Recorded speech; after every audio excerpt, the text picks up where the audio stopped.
So we are officially experienced homeowners. We've been homeowners for a long time, both you and I. Me over 8 years. I think you are 7 years. Is that correct? 7 years, yeah. And it's interesting because I know there's just so much, chatter in social media and in all the content that we're absorbing about mortgage rates and the price of the homes and all this information. When I first went to purchase my home, the interest rates were very high.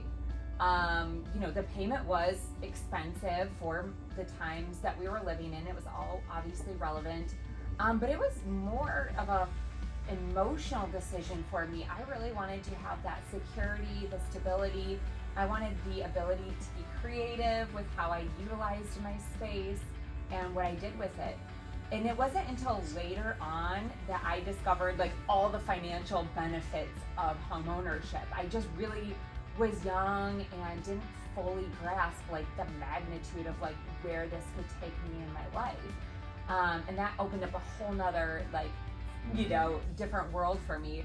How about for you? What made you purchase your first home? What was the driving force that helped you take that risk and make that final decision to purchase?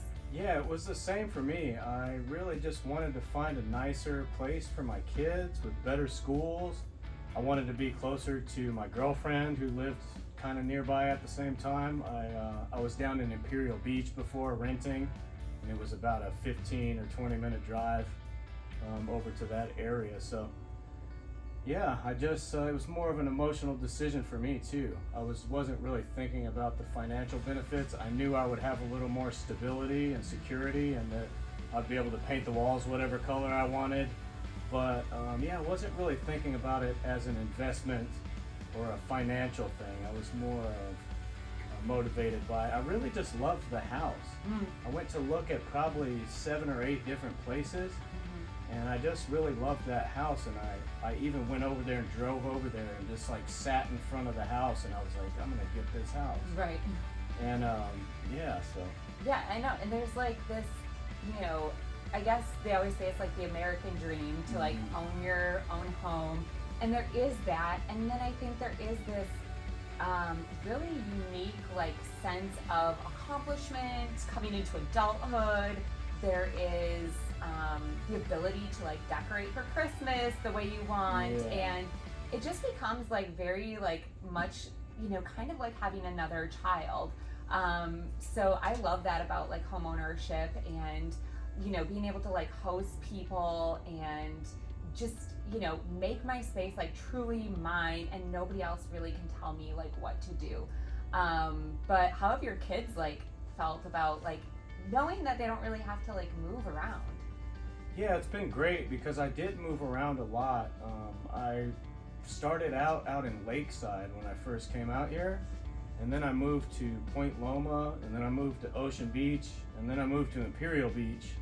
So I picked that place also because it was in South Bay.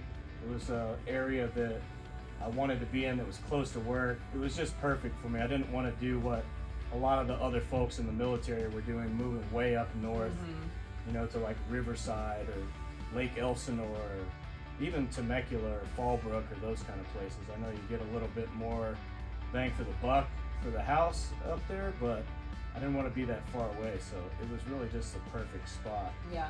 Yeah, and my kids have they've thrived there. They moved schools 4 times before, and that was just really frustrating for them. Not having that continuity. So it's been way more stable for them. Yeah. Since I bought the place. Yeah, I love that. And then we can pivot into obviously the financial benefits, which obviously, I mean, if anybody says they don't like to make money, they are straight up lying to you. And I didn't, like I said, I didn't go into buying my first home with the thought of I'm gonna buy this and I'm gonna make a ton of money.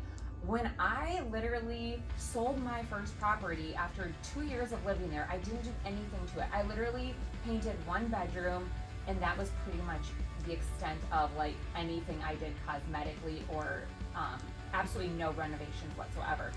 So I was just making these monthly payments. Again, not with this like, thought in mind of like, okay, if I make this much money, if I put this much money in, I'm gonna get this much money out. I just really that wasn't the thought that was crossing my mind.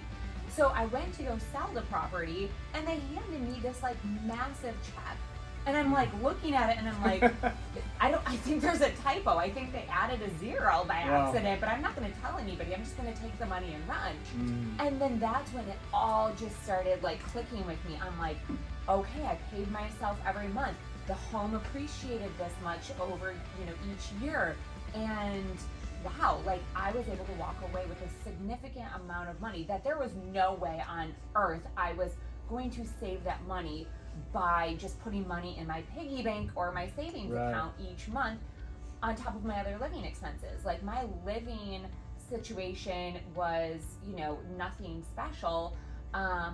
But I got the money back that I put in for the down payment. So all of that combined, I was able to afford then a really beautiful property in California. And that then has now taken me into a lot of different avenues as far as purchasing homes and investing.